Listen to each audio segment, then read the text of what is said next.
Estamos aqui para mais um debate, mais uma conversa, né? E o tema que vamos debater hoje, que vamos conversar hoje, é um tema árido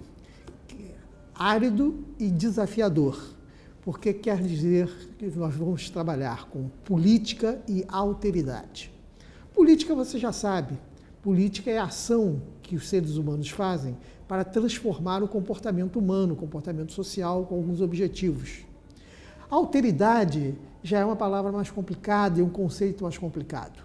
Alteridade tem a ver, de maneira genérica, com o outro como diferente, o outro como diverso, diferente de nós mesmos. Isso é fundamental para entender o mundo contemporâneo, o mundo atual, e entender a política no mundo atual. Parece simples falar do outro, como já foi no passado simples falar do outro, porque a ideia de falar do outro quer dizer que você tem um referencial, que sou eu, e o outro como diferente.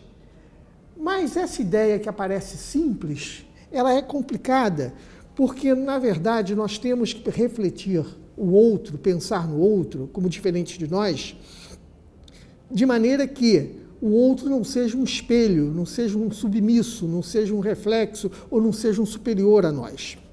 A política, mais que uma conjuntura, pensando a política como uma conjectura, mais que uma conjectura da maneira de viver, ela é uma conjectura da maneira de conviver com os outros, com os diferentes. E aí está a chave da questão. Como conviver com o outro que é diferente de nós? Num mundo em que fazer política é conviver com esse outro o tempo todo. E os outros são seres humanos como nós. Essa é a tese fundamental da política. O outro importa, pois a política é da maneira que lidamos cotidianamente. Vamos pensar esse outro no nosso dia a dia, no mundo, e o mundo constituído por outros seres humanos como nós. Cada ser humano, ele tem uma individualidade, e essa individualidade é que torna complexa a relação do eu com o outro e a relação da complexidade da política, de uma política que quer o outro como gente como nós. Todas essas frases são frases que você conhece. Ao mesmo tempo, é gente diferente de nós. É gente como nós e gente diferente de nós, com individualidades, com desejos autônomos. Então, como fazer política para o bem comum e para todos, se o outro é diferente de nós? Da seguinte forma, meu amigo, do ponto de vista da modernidade, do tempo presente, a figura do outro torna-se central para a ação política. E quando eu estou falando em modernidade, eu estou falando da modernidade em termos históricos, da modernidade do mundo que se transforma a partir dos anos 1300 a 1600. Porque até os anos 1300 a 1600, você tinha com muita definição o que era o outro. O outro não importava para a política. O outro, ele era ou superior ou inferior no mundo grego. Você tinha uma cosmologia, um universo cósmico organizado, definido, e que cada um tinha a sua posição dentro desse universo, e o que valia era a virtude. Se você era mais virtuoso ou menos virtuoso. Portanto, fazer política era a ação de ser mais virtuoso. E você se encaixava dentro disso, dentro dessa hierarquia que se estabelecia. Quem era mais virtuoso era superior, quem era menos virtuoso era inferior. Então, o outro pouco importava. O que importava era a virtude, era o atributo que você assumia dentro desse universo cósmico que os gregos criaram. Os gregos antigos, os gregos clássicos, que você tem com Platão, com Aristóteles. Esse mundo, tão bem organizado, ele é substituído por um outro mundo também bem organizado, mas que tem essa mesma lógica, a lógica do universo cósmico, que é a queda do pensamento grego-romano e a substituição pelo pensamento cristão. Um pensamento que também é centralizado, organizado, em que você introduz a figura de um Deus único e desse Deus único como mediador entre o eu e o outro, porque o que importa é a submissão, o amor, a reverência que você faz a esse Deus, e esse Deus vai dar uma missão a cada um, e cada um vai mediar com o outro através dessa divindade. Isso facilitava a ação política porque definia inferiores, superiores, submissos e submissos, fiéis e infiéis. Era tranquilo, de certa forma, fazer a política nesse quadro. Mas, dos anos 1300 até os anos 1600, acontece uma grande modificação.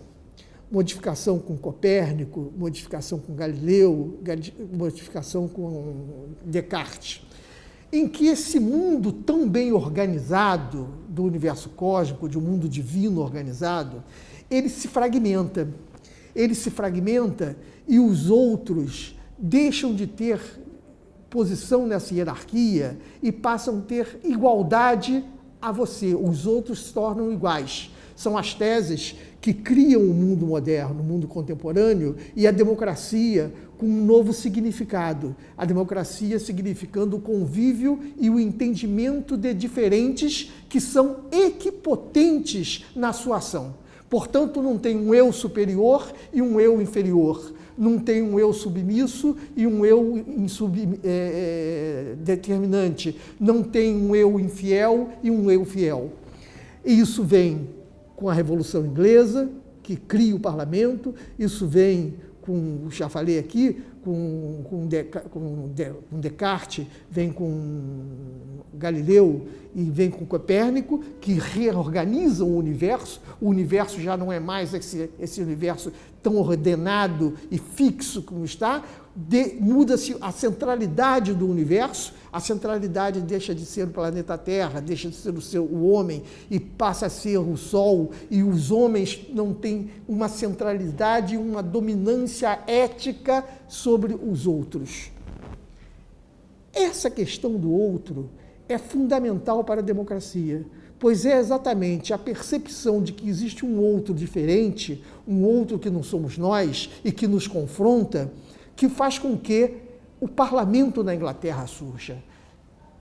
Aquele que tem a verdade absoluta desaparece e surgem novas verdades, verdades fragmentadas. A própria ideia de Deus torna-se fragmentada com a reforma religiosa empreendida por Martim Lutero e as outras interpretações. E mais ainda, com a expansão do mundo. O mundo que se expande entre os anos de 1300 deixa de ser esse mundo ocidental e ganha o caminho dos Orientes e o caminho das Américas, tendo outras diversidades sociais e outras diversidades de cosmologia social. Portanto, outras religiões também, outras perspectivas religiosas, outras perspectivas de subjetividades, né?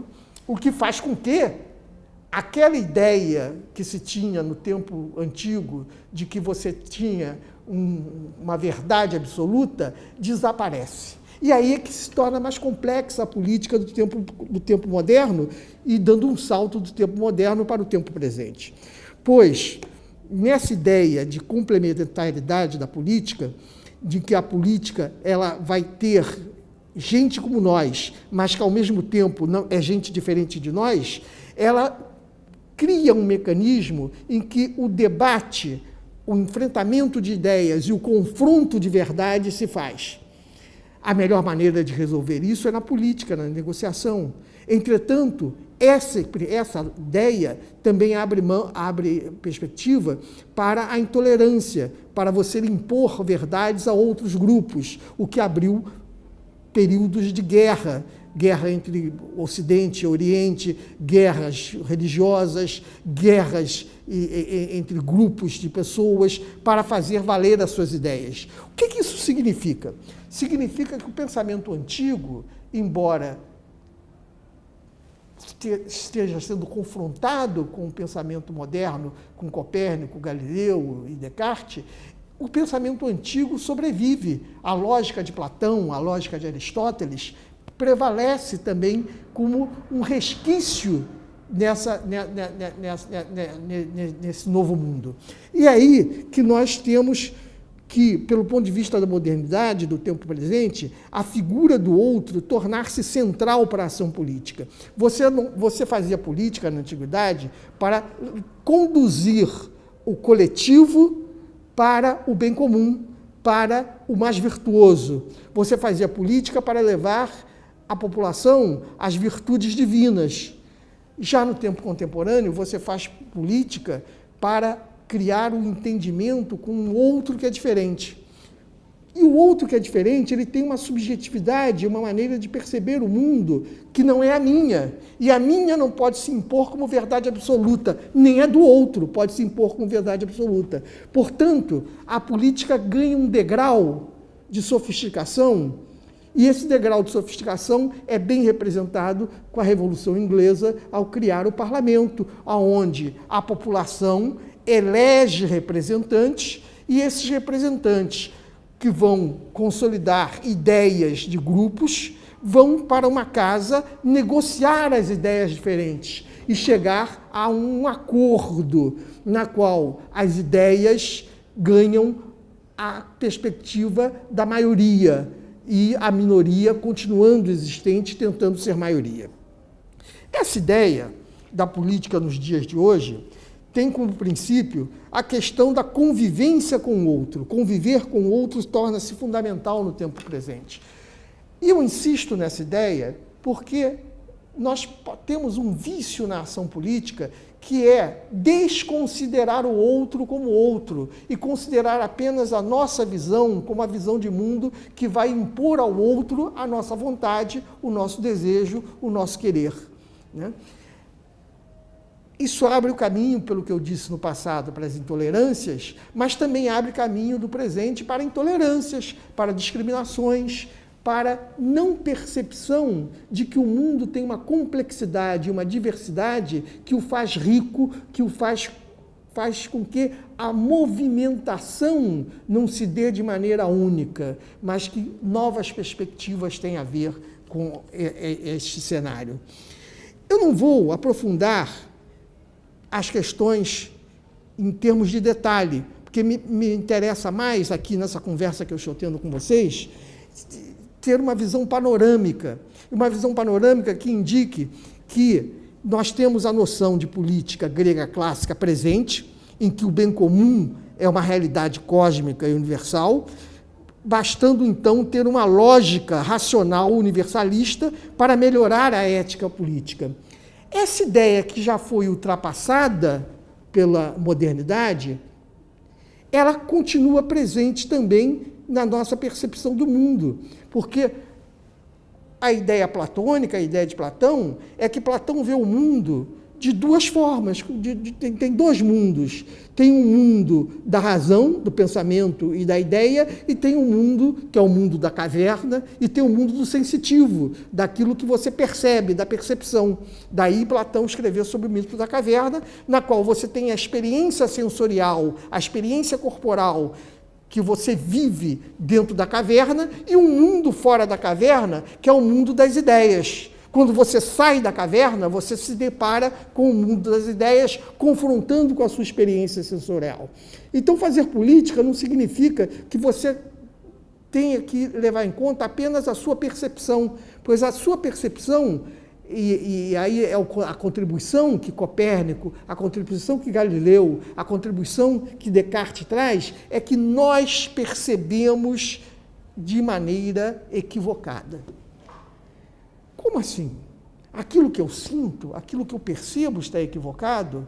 Sim, porque, como Platão bem descreve no mundo da caverna, nós percebemos através da nossa experiência tátil, visual, da nossa experiência de dor, de sofrimento ou de alegria, e percebemos aquilo que nós estamos treinados a observar dentro do nosso contexto. Se, de repente, a gente é expulso da caverna, expulso do contexto que a gente está vivendo, nós vamos nos deparar com outras realidades que vão nos proporcionar novos sentidos sensoriais. Portanto, aquilo que eu via como verdade, que eu sentia como verdade, é defrontado por essas novas realidades. Aí é que entra a questão do outro ser humano. O outro ser humano, muitas vezes, nos alerta para cutucar o eu que eu sou, o outro na sua percepção de mundo, ele não tem uma percepção de mundo semelhante à minha, ele tem a sua percepção de mundo.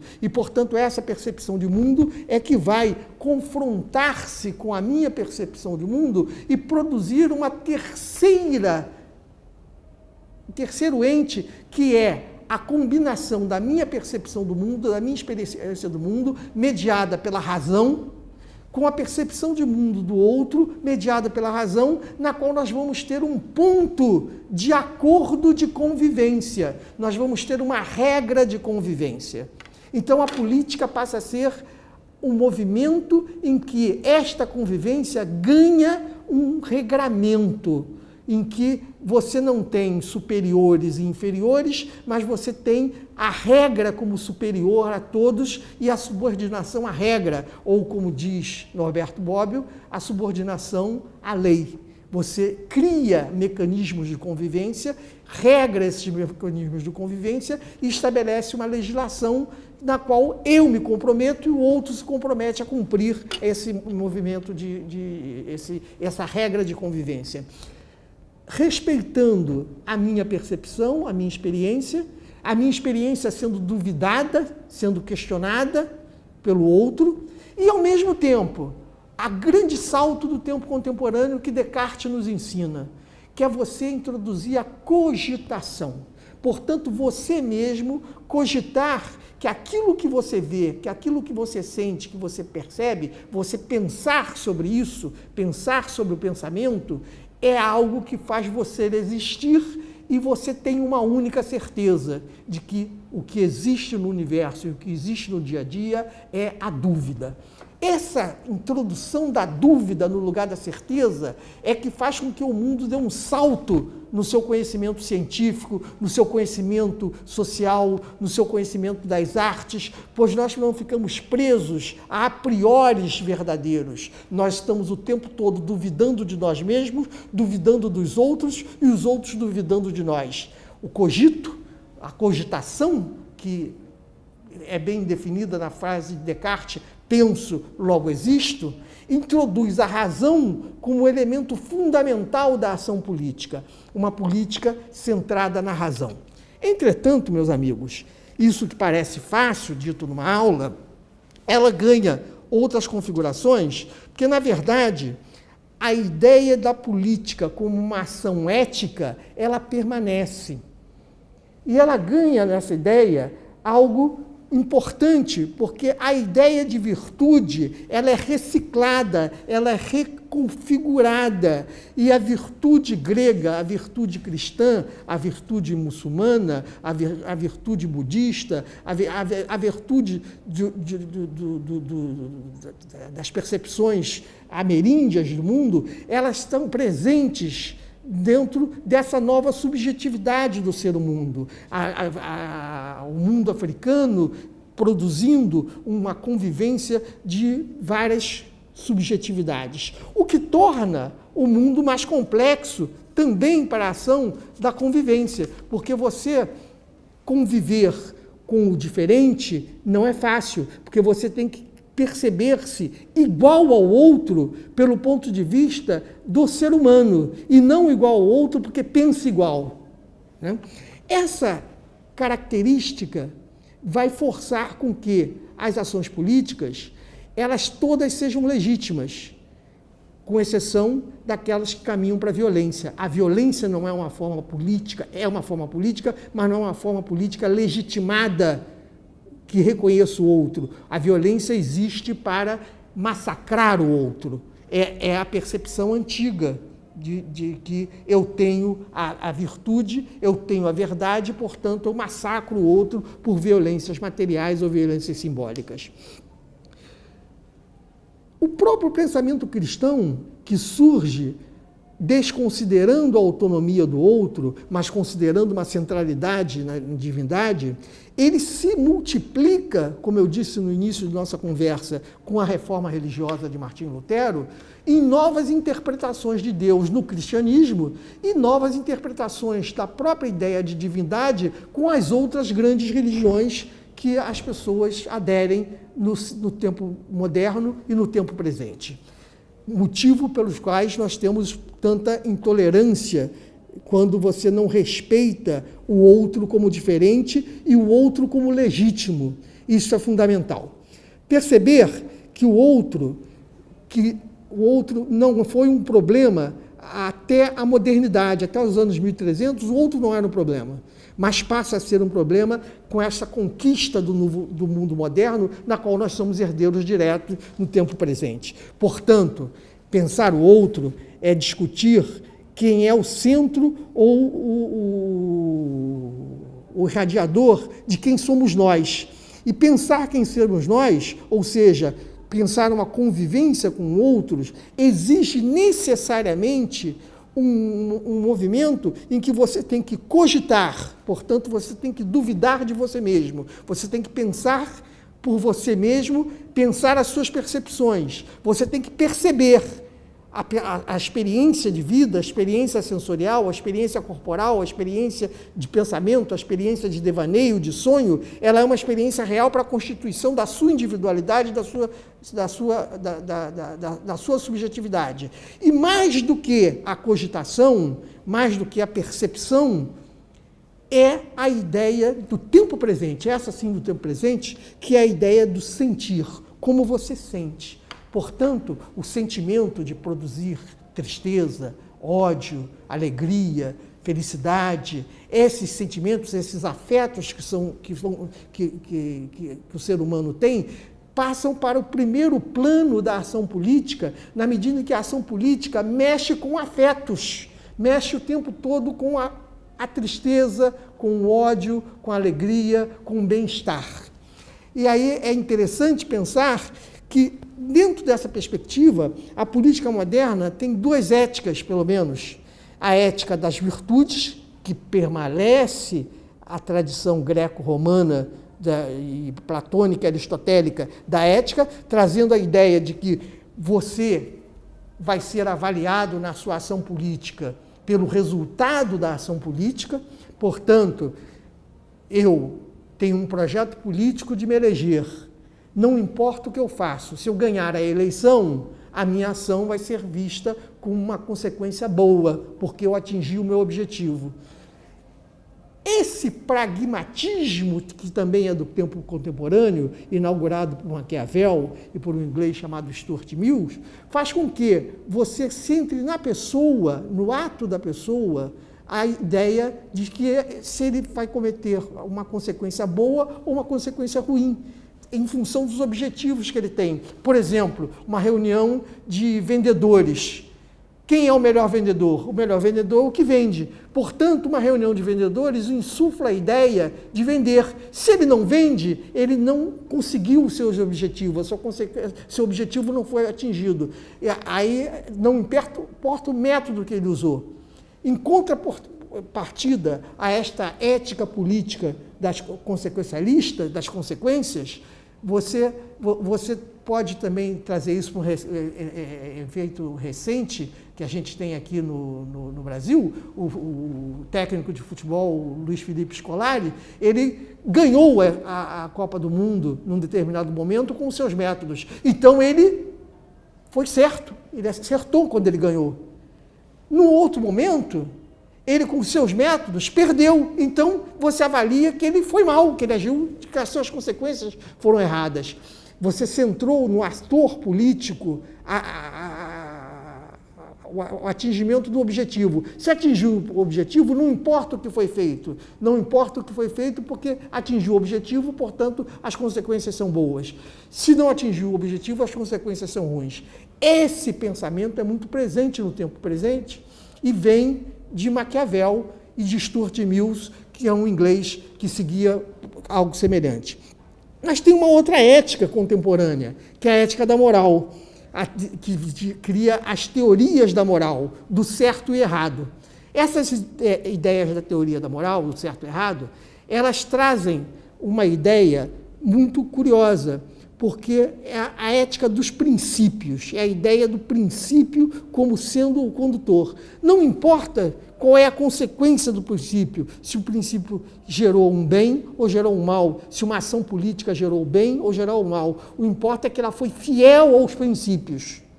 Você tem correntes de pensamento afinadas com essa ideia. Ao mesmo tempo que essa ideia dos princípios, ela contrapõe-se à ideia das consequências. Não sei se você está me entendendo nesse momento da nossa conversa. O que eu quero dizer é que fazer política é complicado, é complexo e exige sensibilidade para que você não caia num polo de radicalismo dos consequencialistas, que o que importa é o objetivo, o pragmatismo político, ou o que importa sejam os princípios. Há que se ter um meio termo, uma mediação. O tempo presente pede que a política seja o tempo todo negociada, seja o tempo todo mediada pelo outro com as suas vontades. Portanto, você vai negociar princípios, você vai negociar verdades e você vai negociar também o tempo todo consequências. Então, você tem esse meio tempo, esse meio termo, que é um meio termo acordado com base no diálogo. O diálogo torna-se, então, a principal característica da política no tempo contemporâneo. A ética do diálogo, ela substitui a ética das consequências do pragmatismo político, da mesma maneira que ela substitui uma ética dos princípios. Não que a ética do diálogo não tenha princípios e não tenha consequências, porque toda ação política gera consequências. Então, amigos, para ficar aqui num ponto de reflexão, refletir que no tempo presente, mais que em qualquer outro tempo, é necessário você estar aberto para o outro como diferente.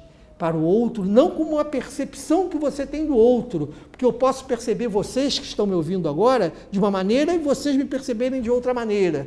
Todos nós temos percepção, mas caminhar da ideia da cogitação, vocês duvidarem de mim, não aceitarem o que eu falo como verdade absoluta, eu duvidar de vocês, as nossas dúvidas gerarem incertezas e as nossas certezas gerarem acordos provisórios de verdades provisórias que vão facilitar o nosso convívio. Era isso que eu queria conversar com vocês nesse dia de hoje.